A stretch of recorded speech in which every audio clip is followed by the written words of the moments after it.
Lo mejor que tuvo el debate fue que se hizo. No le sobró mucho al debate. Pero bueno, tuvimos un debate presidencial después de 55 años de que los norteamericanos en Estados Unidos descubrieron el género, cómo presentar dos sujetos, dos personajes, que uno de los cuales va a ser presidente de la Nación. La Argentina lo adoptó. Se tomó su tiempo la Argentina, ¿no? Pero tuvimos nuestro debate después de un gran esfuerzo de un grupo de ONGs detrás de Argentina Debate, que consiguió llevar al escenario a Daniel Scioli, el candidato del oficialismo que se había negado a debatir con el resto de los candidatos para la primera vuelta. El papel de Scioli no fue tan malo como dicen, seamos honestos. De Scioli no se esperaba gran cosa, no es un dirigente político que le sobre mucho en lo que tiene que ver con su despliegue de oratoria. Sin embargo, Scioli fue bastante disciplinado, cumplió el papel que le indica el marketing político, viene corriendo de atrás, tiene que hacer una campaña muy agresiva y se lo vio agresivo, enérgico, yendo al ataque de entrada, con una imagen que es la que transmite Scioli, un poco sombría, es cierto, pero la sensación que a mí me quedó es que Scioli le imprimió el tono al debate. Él fue el que impuso el tenor que iba a tener el debate. Macri se tuvo que acoplar un poco a eso. Tuvo que guardar ¿Pero un Macri poco no arrancó más fuerte en el comienzo? He leído algunos análisis que indican eso. No sé, no estoy Digo, muy con de algunas acuerdo. frases como diciendo, Daniel, ¿en qué te han convertido? Pareces un panelista de 678. Eso... Coincido que Macri usó términos fuertes, lo usó de cínico, de autoritario, se metió en ese lucha de arena que le propuso Scioli. Pero me da la impresión que el papel de Scioli no estuvo mal. También tengo la sensación de que a Scioli no se lo va a juzgar por el debate, por su actuación en el desempeño del debate. Se lo va a juzgar por lo que ha hecho el gobierno, por lo que ha hecho su gobierno y fundamentalmente por el vuelco que dio Scioli. Porque Scioli es el candidato de quién. ¿De quién es candidato Scioli? ¿Del kirchnerismo, del ultrakirchnerismo, de los moderados que querían cierta continuidad en el gobierno después de 12 años de gobiernos kirchneristas? Hay una desnaturalización de la candidatura de Scioli que tengo la impresión que le impacta muy duro en el personaje y que es lo que realmente le está trayendo problemas cuando ya no queda nada para el final de la campaña, ¿no? El debate también ratificó, confirmó que ninguno de los dos candidatos está diciendo o ha dicho la verdad durante esta campaña en cuanto a medidas específicas, ¿no? En cuanto a, por ejemplo, en el tema económico. Claro. No hubo... fue muy evidente en el debate del domingo que ante cada pregunta de un contrincante, de uno de los candidatos, el contrincante no respondía. No tenía respuesta. Y eso ha sido así a lo largo de todos estos meses, a lo largo de todo este año de campaña. Ahora, en lo económico, en las últimas semanas, porque se ha como vuelto mucho más específica la campaña en el terreno económico, y sobre la cuestión del cepo y el dólar no hay definiciones. Está bastante sincerada la situación económica y los desequilibrios que presenta la economía. Sí, pero después, nadie dice que hay que... Está sincerada, pero nadie se encarga de eso. Bueno, tenemos con nosotros en el día de hoy a Alberto Fori, que es un doctor en Ciencias Políticas, es docente de la Universidad de San Andrés, ha estudiado el rol de los partidos políticos y es un excelente invitado para que nos presente cuál es el escenario que viene. Es cierto que todavía falta definir quién va a ser el presidente, pero el escenario más o menos ya se está configurando. Hay una Argentina que va a ser bastante distinta a la que hemos vivido en los últimos años, para bien o para mal, según quien lo vea. Nos presentamos.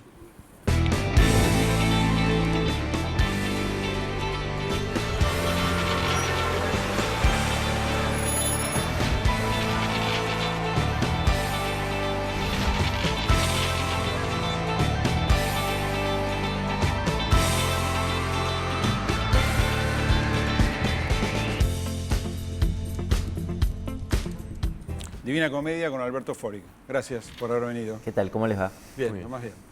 Bueno, ¿querés hablar del debate o ya nos aburrimos todos del debate? ¿Qué te pareció el debate? A mí me parece ¿Qué fue lo mejor que tuvo el debate? Lo mejor que tiene el debate es que da algo más de información. Yo creo que hubo mucha gente que obtuvo algo más de información. Y había demanda de más información porque lo vieron más personas que la final del Mundial. Es notable, ¿no? Entonces yo creo que ahí hay un dato que es relevante. ¿Resolvió el debate el problema que ustedes mencionaban en la introducción de no tener especificidad? No, no lo resolvió. Ningún debate lo resuelve, ni aquí ni en ningún lado. Es un formato... No es el objeto. No es el objeto. El objeto es fundamentalmente evaluar disposiciones, actitudes, paciencias, respuestas. Y yo creo que eso, el debate fue razonablemente bueno, fue razonablemente respetuoso, sin por ello resolver los grandes dilemas de la política argentina, que insisto, es esperar peras del olmo, digamos, ¿no? ¿Cómo ves la candidatura de Scioli? A propósito de lo que Yo presentábamos. coincido con lo que vos decías en la introducción. Es decir, yo creo que Scioli tiene el problema que tiene cualquier candidato oficialista después de un proceso largo. Lo tuvo Angelós después del siendo candidato de Alfonsín. Es verdad. Lo tuvo Duhalde siendo candidato de Menem. Es que Scioli viene siendo candidato desde hace mucho tiempo, en realidad, ¿no? Los candidatos de fin de ciclo son muy complicados, pero no tiene que ver con Scioli, con Duhalde, con Angelós. Ese rol es un rol muy difícil. Te podría dar ejemplos de, no sé, el Reino Unido, Brown después de Tony Blair. Es muy difícil ese lugar. Es poca la gente exitosa que logra reinventar un ciclo político. Reinventar los ciclos políticos es extremadamente difícil en política, en la Argentina y en cualquier lugar. Entonces yo diría, Scioli está puesto en un contexto estructural muy difícil de resolver, y esto es independiente del kirchnerismo o no kirchnerismo, de Scioli o no Scioli. Cualquier fin de ciclo es muy difícil de reinventar.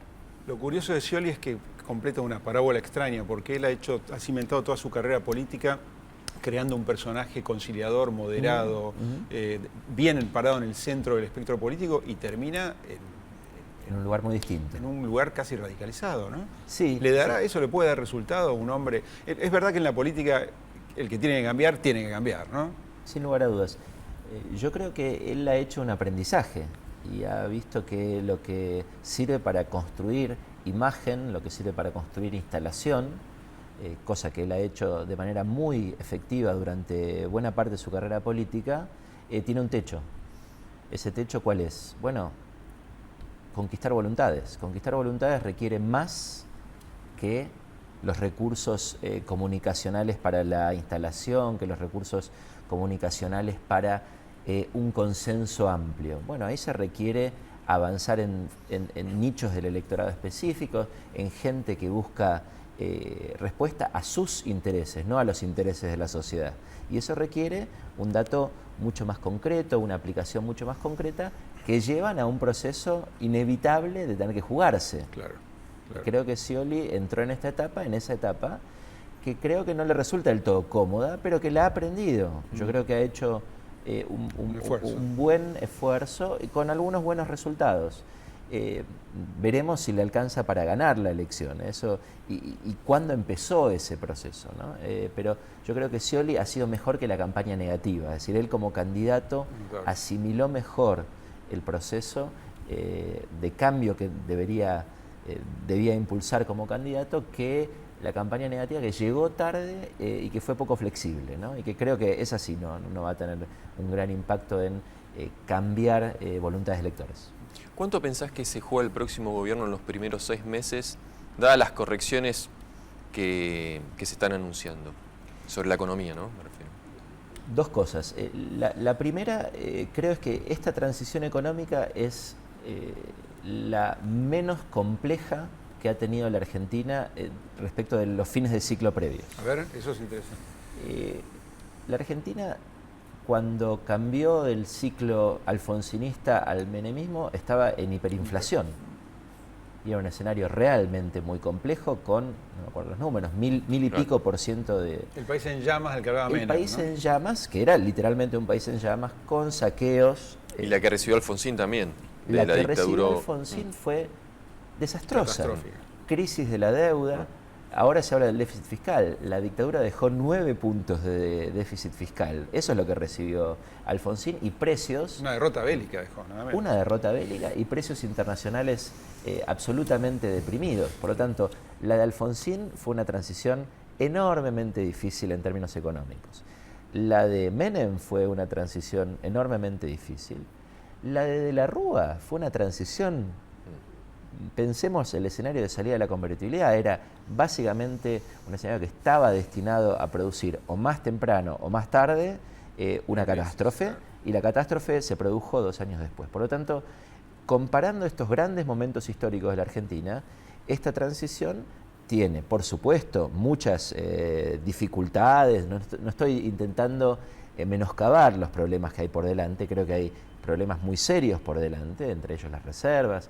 Ahora, lo que quiero decir es, mirándolo en términos históricos más amplios, esta es una transición que, pudiendo avanzar con pericia en el monitoreo y en la acción de distintas herramientas de política económica, puede dar un escenario razonablemente positivo al próximo gobierno. Esto que pinto por la positiva puede darse por la negativa, en la medida en que una devaluación se encuentre mal hecha, haya dificultades con volver a restablecer tramos de reservas y de ingresos al fisco que permitan dar sustentabilidad al tipo de cambio en el mediano plazo. Bueno, esto puede tener graves dificultades para el gobierno entrante, sea cual sea Scioli o sea Macri, que contrariamente a lo que se dice, creo que van a tener enfoques muy parecidos y desafíos siempre muy se han parecido. ¿Por qué van a dejar de parecerse? Absolutamente. Entonces, ahora, el peronismo no ha sido siempre el partido tradicional en la Argentina que ha manejado, entre comillas, mejor y, entre comillas, también estos ajustes, estas correcciones.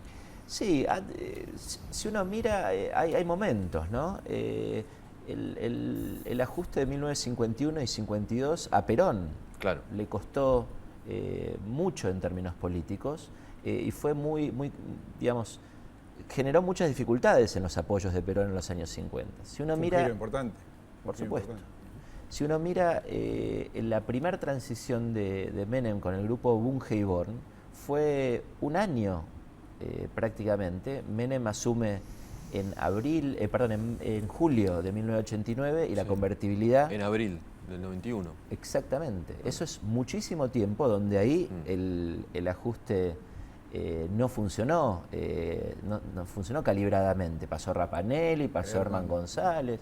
Por lo tanto, lo que quiero decir es, sí, uno podría decir, globalmente ha habido momentos históricos donde con Lavagna y con Cavallo, con signos ideológicos muy distintos, se logró la estabilidad de la moneda. Eso está fuera de duda, ¿no?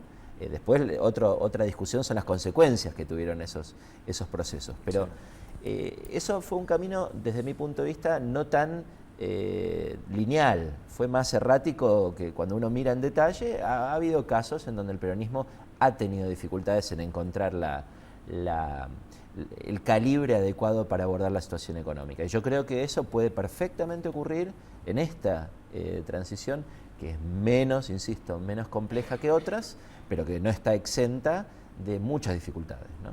Alberto, ¿qué debería garantizar la gobernabilidad de un gobierno, eventualmente un signo contrario al peronismo? Si Macri gana la elección, ¿qué debería asegurarse Macri para gobernar? Sí, de esto se habla mucho en términos abstractos, ¿no? Y se dice globalmente la gobernabilidad, el peronismo es el garante de la gobernabilidad. Este es un cliché que se repite mucho. Yo creo que hay dos patas para ver esto. Hay una pata que es estrictamente institucional, que es, bueno, ver, si quieren después, si tenemos tiempo, podemos charlar un poquito, cómo está distribuido el poder institucional. Ahora hay una segunda dimensión, el poder institucional en el Senado, en la Cámara de Diputados, en las gobernaciones. Todo eso es una dimensión. Ahora, la segunda dimensión, que es muy importante, es entender los poderes fácticos, los poderes corporativos. No tiene nada abstracto. No tiene nada abstracto. Y ahí yo diría, siendo muy brutal, que hay 3 actores claves. A ver. El primero es la Policía de la Provincia de Buenos Aires. ¿Por qué? Porque la Policía de la Provincia de Buenos Aires regula la movilización y regula la violencia colectiva en el país. Y esto ha sido así a lo largo de décadas, no es algo nuevo. Eso se sabía en la Argentina de los 30, se sabía en la Argentina de los 20, del siglo pasado.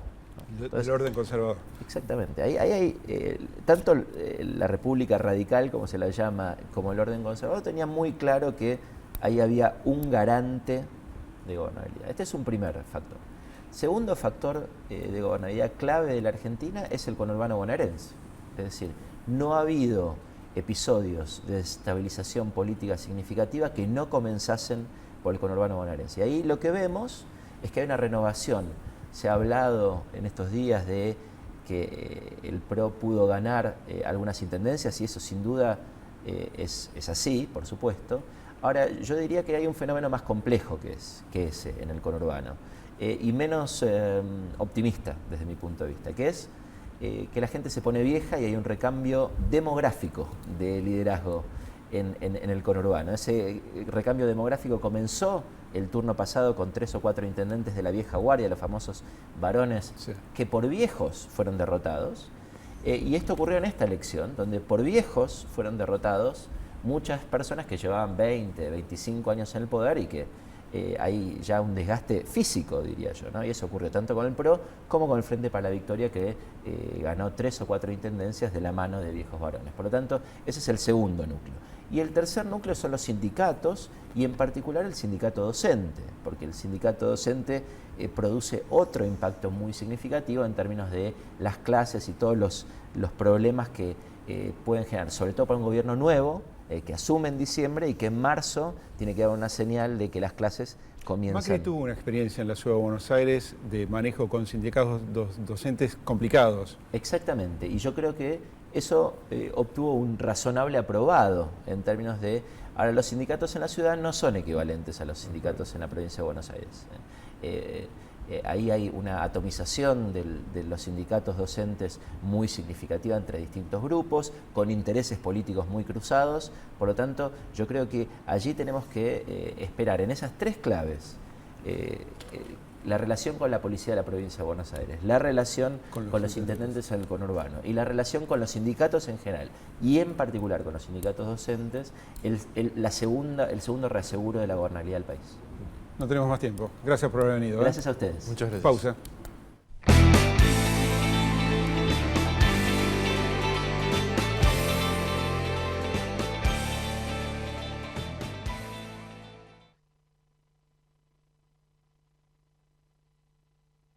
Ahora la boleta de ARBA también te llega por mail. Sumate a boleta electrónica en www.arba.gov.ar y olvídate de las boletas que no llegan, de las colas y de pagar intereses porque se te perdió. ARBA, Agencia de Recaudación de la Provincia de Buenos Aires. Crecer es brindar oportunidades. Crecer es motivar el desarrollo de la gente. Crecer es promover la cultura y el deporte. Queremos seguir creciendo junto a vos. Banco Ciudad. Te quiere ver crecer. 0822 20400. bancociudad.com.ar. Trae tu sueldo. Trae tu sueldo.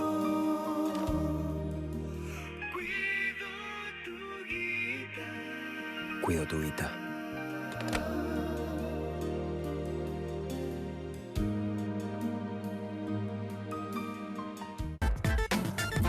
Tenemos una legislatura más participativa, más comprometida con la ciudad. Esto es parte de lo que hicimos y queremos compartirlo con vos. En la legislatura trabajamos para que la ciudad, tu ciudad, sea la que soñás y la que soñamos todos. Vení, te invito a que la conozcas. Mi corazón con el Kini late más. Dale, prendete. Vos también hacete fanático al ritmo del Kini 6 y vení a festejar todas las semanas.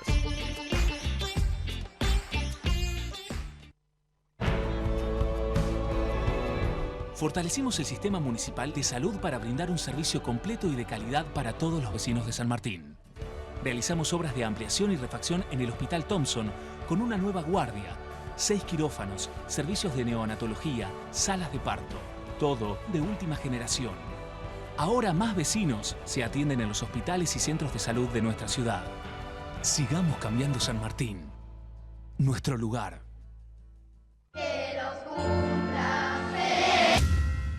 Al cumplir 18 años, miles de jóvenes sin familia pueden quedarse en la calle.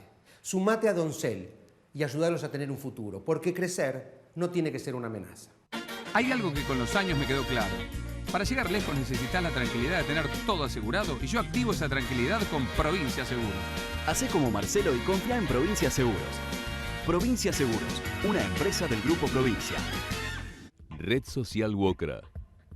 Compromiso solidario en beneficio del trabajador constructor.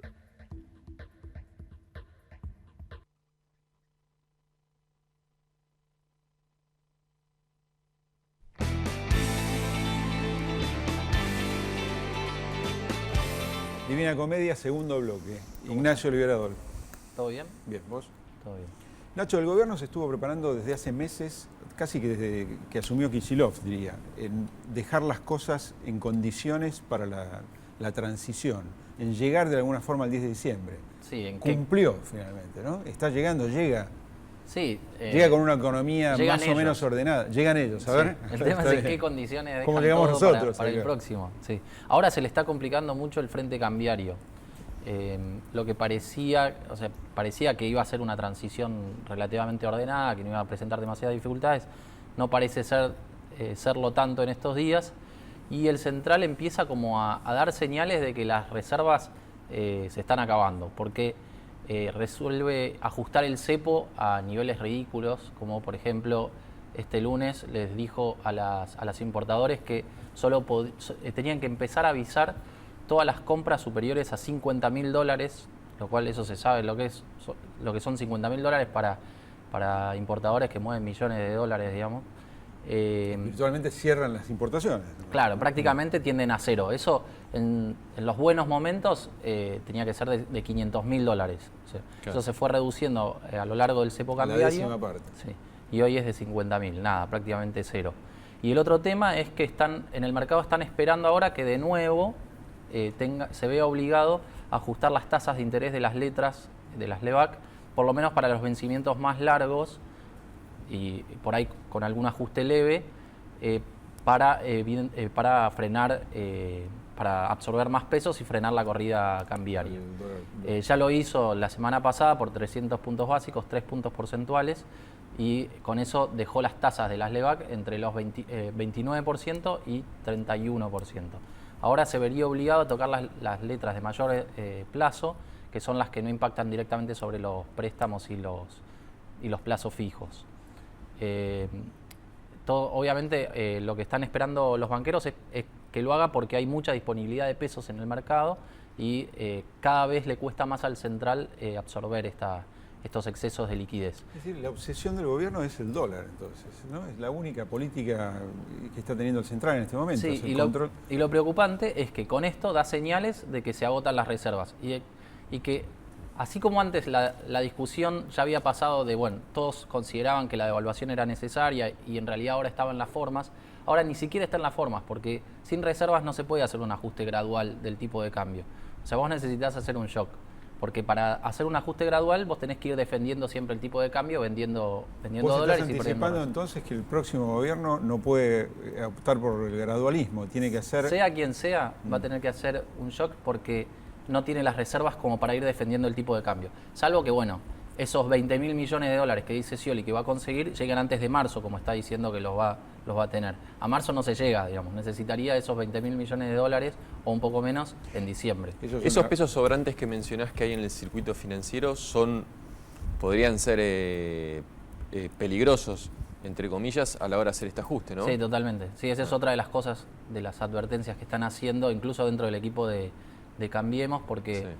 Tiene que haber una solución para todos esos pesos sobrantes. ¿En qué sentido decís peligroso? Y porque si se libera el cepo podrían van a ir al dólar. A buscar el refugio del dólar, salvo que se aumente la tasa de interés a un nivel que vuelva apetecible poner esos pesos en un plazo fijo, ¿no? Sí. Una solución es, por ejemplo, colocar un bono en dólares que se pueda suscribir en pesos.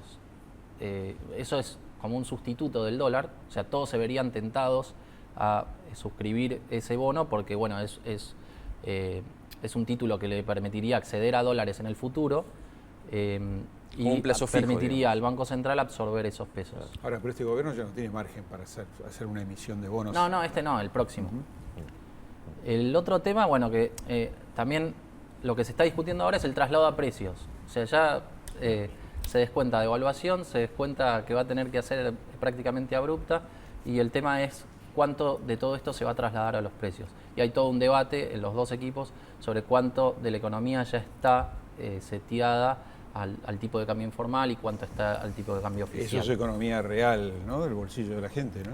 Sí, impactaría sobre los salarios reales, pero si efectivamente ya hay una buena parte de la economía ya ajusta al tipo de cambio informal, ya lo tiene incorporado en sus precios, esto no lo va a notar, por lo menos en lo inmediato, la gente.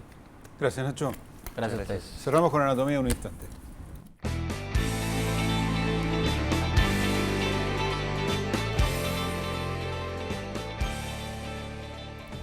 Una imagen dramática del 7 de enero de este año. Son las calles de París, 2 terroristas identificados con Al-Qaeda en su momento, hace unos meses nada más, 10 meses de esto. 10 meses. Asesinando a un policía de la desarmado Guardia que pedía Nacional, clemencia, ¿no? Que pedía clemencia en las calles de París. Es el día del atentado al semanario Charlie Hebdo, que conmocionó a todo el planeta, el asesinato de 12 periodistas y a este policía en la calle. Un escenario que se vuelve a repetir, amplificado, multiplicado por 10 el viernes pasado, generando una conmoción mundial sobre qué destino tiene el control del ejército islámico, ¿no? Sobre todo porque este atentado no fue sobre un grupo de editores o periodistas o policías, sino directamente sobre objetivos civiles. Ya no se trata de lobos solitarios, como Exacto. se dijo en su momento, sino que esto es un atentado planificado y de un nivel de crueldad inesperado para países desarrollados como Francia.